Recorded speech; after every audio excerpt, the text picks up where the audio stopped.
Cheers.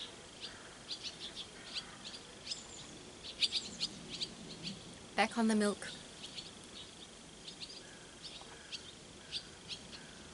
Fattening up myself. When I don't have milk, I get so skinny. Okay, so today I was feeling really, really bad. I was feeling really, really upset. Just, yeah, you know how sometimes you just feel really, really bad. And it made me, just gave me the idea to change this, you can say change, you can also say just try something new on this channel, which is to do, instead of doing a live video, which is fun in one way, to do a weekly talk. And I know some of you don't like channelings, but as some people say, we're actually channeling all the time. When, of course, not when when we're doing stupid things, but when you feel sort of an inner peace and an inner knowing, or an inner,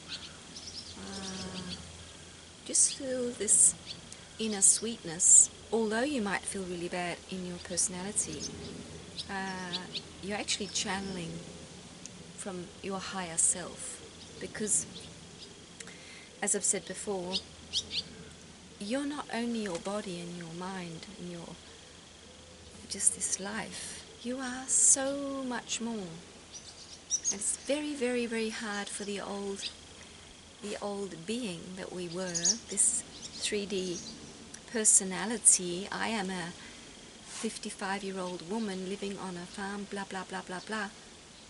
But that's not all I am. I'm so much more. And that's also very much what I wish to share with these videos, but maybe also here in the future to really invite you to come into this space of your higher self, the grandness of who you are, and not just the grandness, but how you are so much more, and to sense this higher self,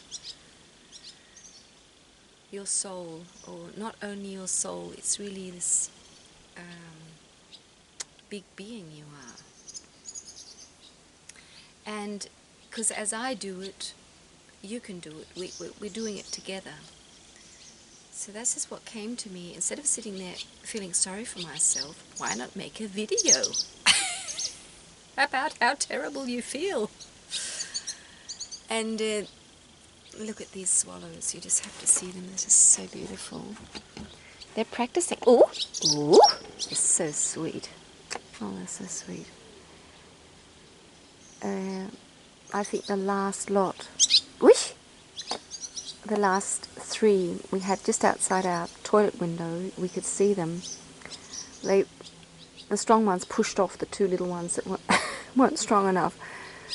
So three made it, but they're practicing because they're going to Africa soon. And they're just so full of joy. And sitting up here on my veranda, they're just right over me and talking to me, saying, "Calm down, Katrina. Don't feel so bad.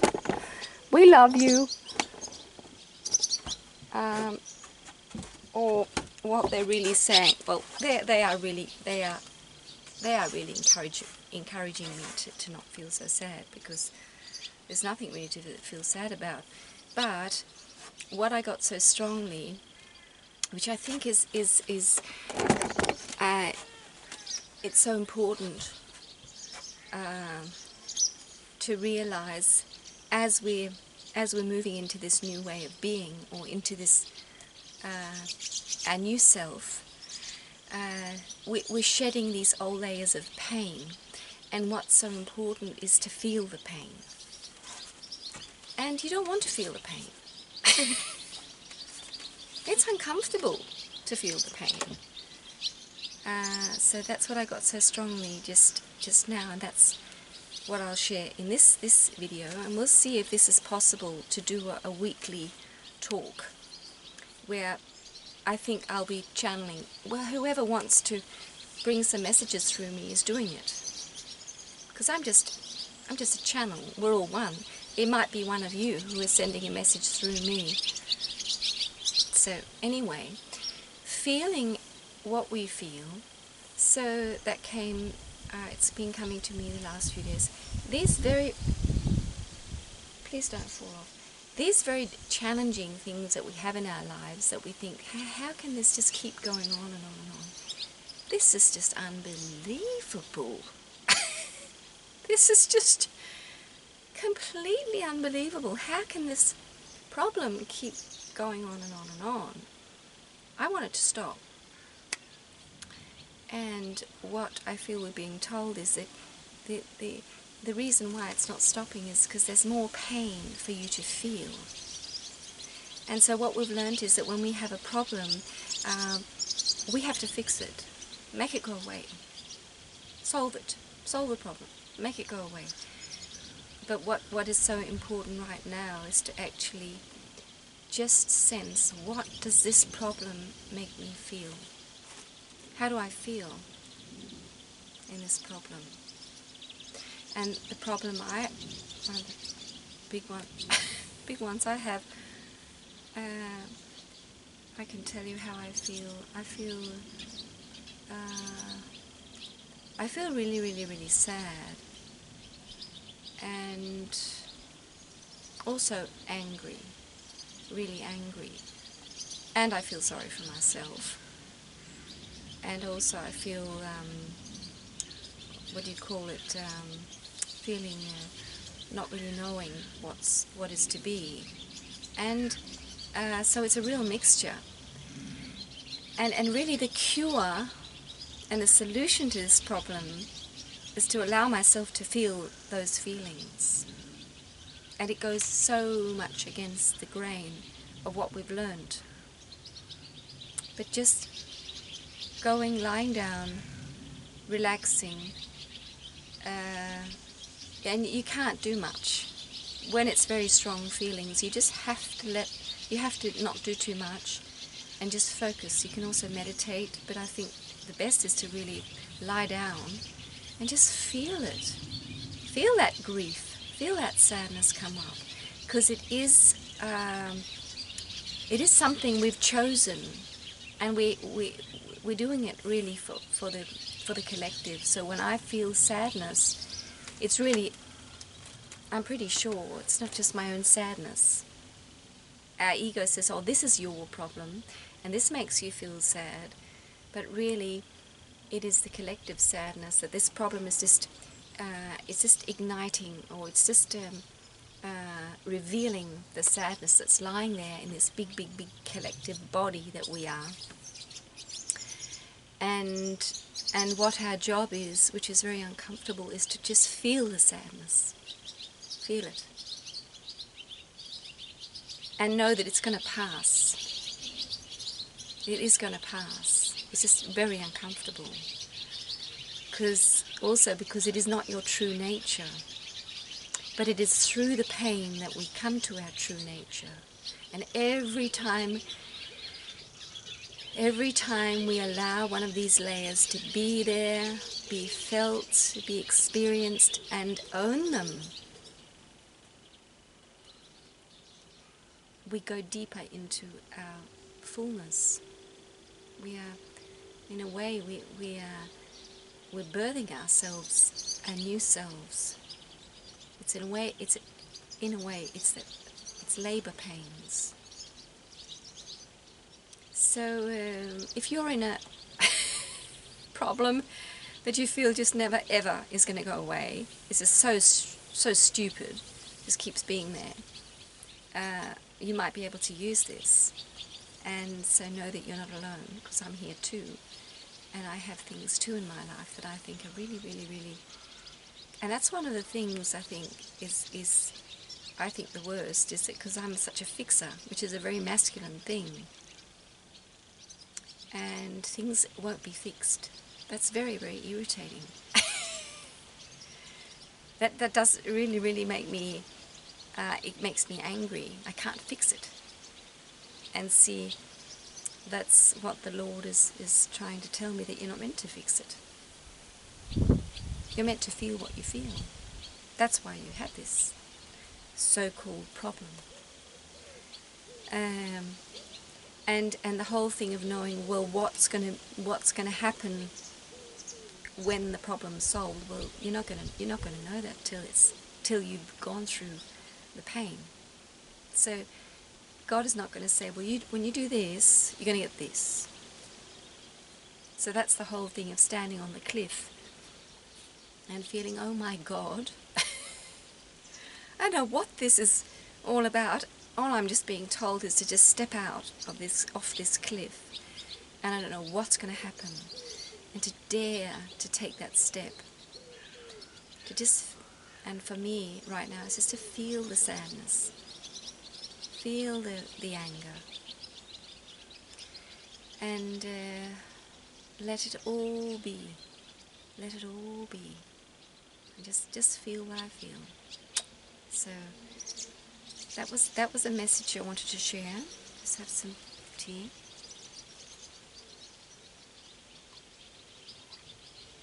Just see what pops up. Another thing is that you, Julia, from Australia, you were talking about your children. 2 of your children have passed, and I send you all my love, and I feel for you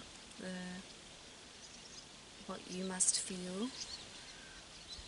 And it made me think of a wonderful website I found, which is he's called Anthony.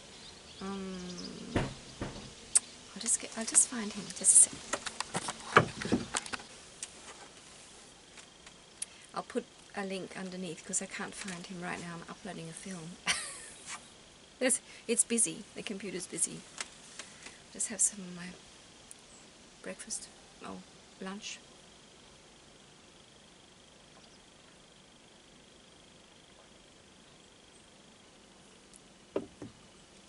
I think he's a Frenchman, a young man, and he's made quite a few very wonderful spiritual interviews with people, and one is a video about there's a few near-death experiences, and one is very, very beautiful. I think it's quite a recent one. I'll put the link there too underneath. It's a young man who, he's older now. It happened 20 years ago, but he tells a story about him and his wife and 2 little kids who are in a car accident, and how he dies and what happens. And he's been through a real enormous change in his life, and it is just, I mean, you might not want to believe it, but people who die don't die. You don't die. And what they're saying is that when you die, you're actually more alive than you are when you're in your body. In your body, you're in a dream state. Everything is very blurred, and I can sense that. My God, everything feels really blurred. But when you die, everything becomes crystal clear, and you become crystal clear.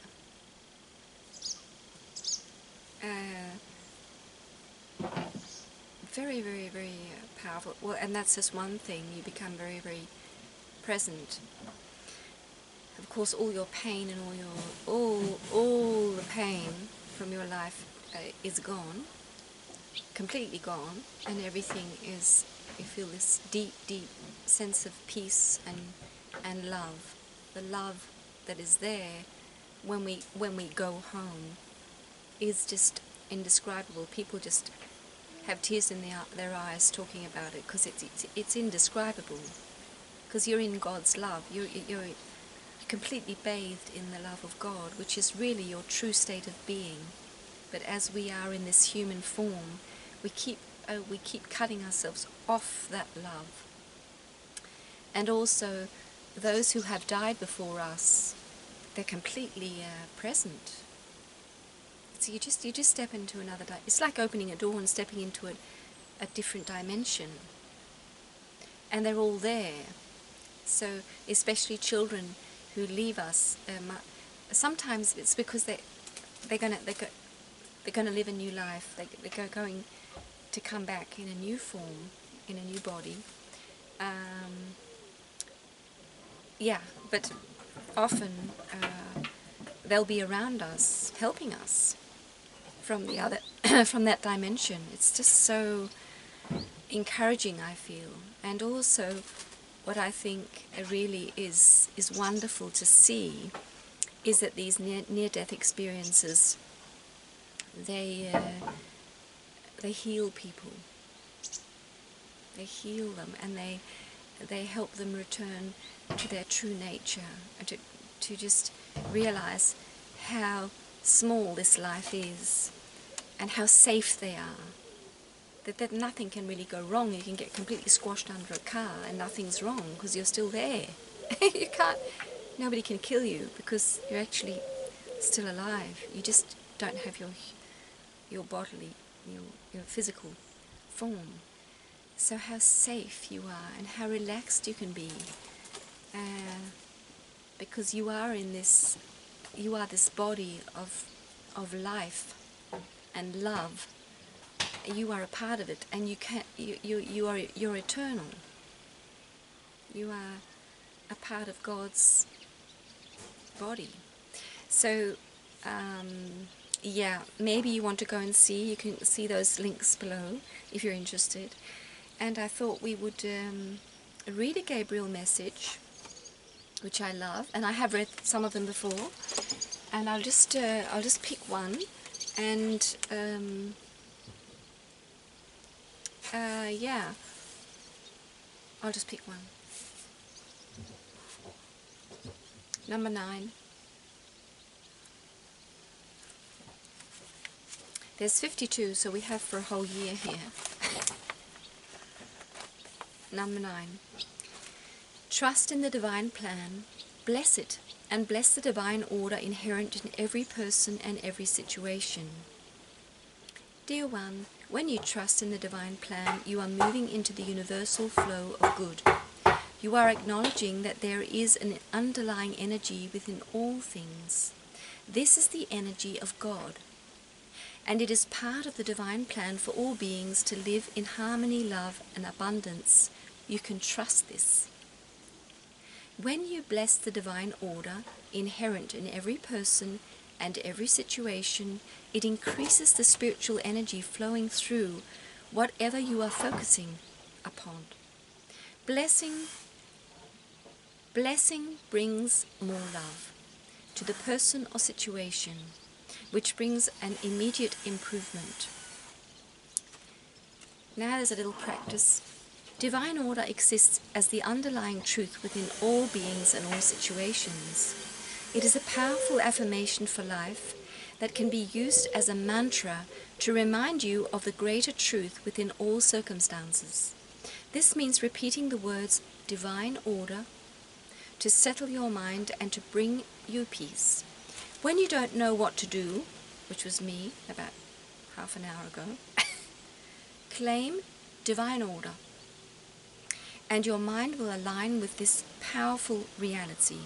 Divine order is being in perfect alignment with God on every level of your being. Remembering divine order and proclaiming it assists the energy around you to fall into perfect alignment. These very simple steps of trusting, blessing, and remembering can bring you peace of mind in upsetting situations. This is perfect. The more often you remember, the stronger you become.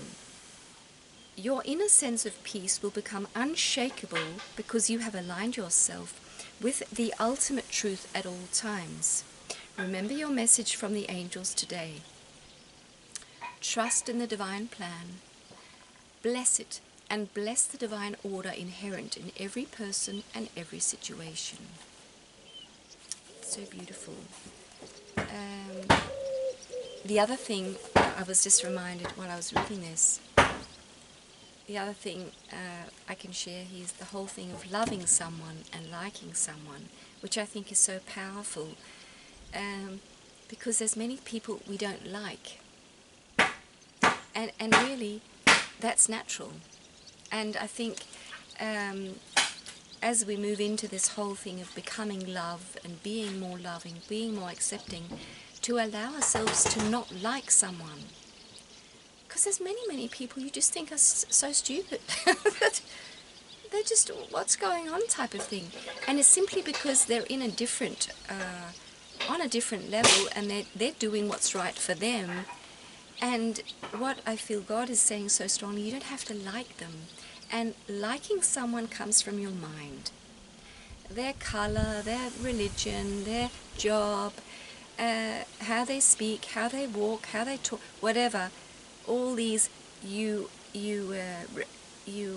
analyze with your mind, and your mind might say, oh, I don't like this. Why is he wearing that shirt? I don't like that shirt. All this. And what we're being asked to do is, it's to accept that it's okay, and to sink into our hearts. And when we just allow ourselves to feel our hearts and just feel the love, and just let that love flow over to that person, suddenly you don't see his shirt, you don't see his stupid words, or what stupid way of walking, or whatever it is. They're suddenly gone. And you realize, oh my goodness, I can love him or her, and when I do that, I don't have to like him, because liking is going through the mind. So I just think I think it's so powerful, because we learn that love is, oh, that's so much harder. I mean, you can like someone, that's easy, but loving them, that's harder. But really what we're being told is loving is much easier, because it's just allowing the person to be, having peace with that. And that's what happens when you come into your heart. You can feel he looks completely different, and he is completely different, and you don't have to interact with him at all. Just let him be. And the mind has been taken off its job.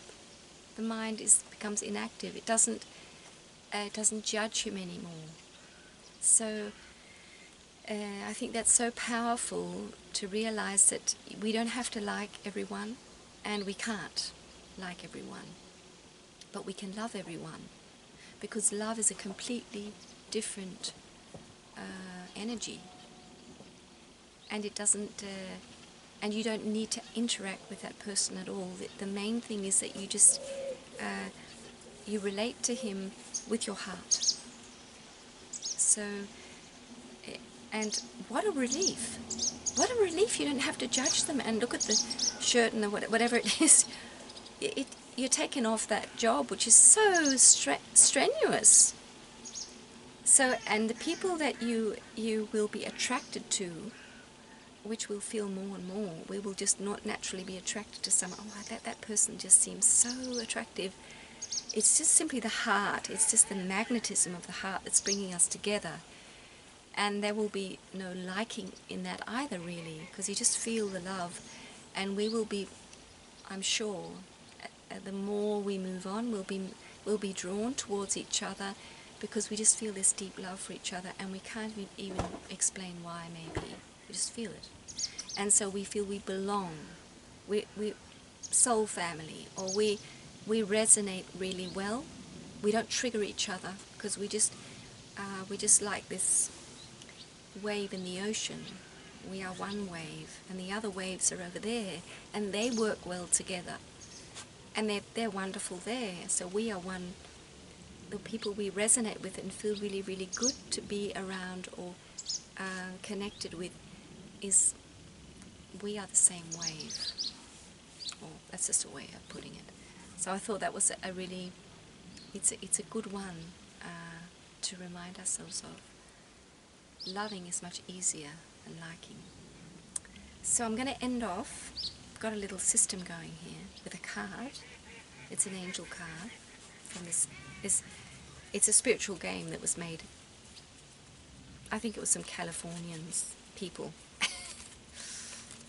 spiritual people who made this game. It's a life angel card. So I'll just pick a card. Just pick a card like the tarot people do, and this will be the right word for us. Flexibility. What a wonderful word. And that's, yeah, it resonates well with what I've been talking about. The whole thing of allowing yourself to stop doing what you used to do. The whole thing of feeling your feelings. Oh, let's not do that because that's so uncomfortable. So be so flexible to say, okay, I'll do the opposite. I'll allow myself to feel the feelings. That's flexibility, and also the whole thing of liking and not liking. Shift. Allow yourself to change, and it's so refreshing. You might have a little bit of rain coming. So I'll finish now, and this felt so good, and I feel better, and it's good. It's good to try something new. So bless you all, and I love you all. See you.